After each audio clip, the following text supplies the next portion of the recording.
नमस्कार, माझं नाव संजीवनी हनुमंत शिडोळे.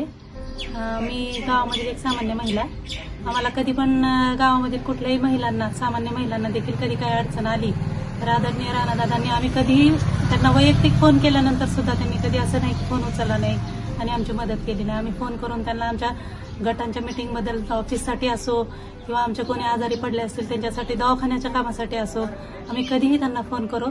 त्यांनी पटकन फोन उचललेला आणि लगेच प्रतिसाद दिलेला आणि लगेच त्यांनी गावातील यंत्रणांना हलवून, गावातील त्यांचे जे मेंबर आहेत त्यांना हलवून लगेच त्यांच्या मार्फत त्यांच्या दवाखान्याची गाडीमध्ये आमच्या स्वतःच्या माझ्या दिराच्या मुलाला त्यांनी मुंबईला दवाखान्यामध्ये घेऊन जायला लावलं आणि तिथे त्याचा उपचार होऊन तो 100% बरा होऊन घरी आलेला आहे. तिथे त्याचा खूप म्हणजे एवढा आजारी होता त्याने की कोणाला वाटत नव्हतं त्याने वाचल म्हणून.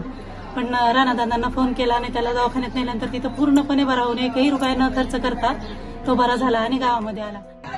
आजपर्यंत शेतकऱ्यांच्या हक्कासाठी कधीच कुठलाच आमदार कोर्टामध्ये गेला नव्हता, पण आदरणीय राणादादा यांनी शेतकऱ्यांसाठी कोर्टामध्ये जाऊन लढून त्यांच्याकडून पीक विमा मंजूर करून घेऊन सगळ्यांना दिला आहे.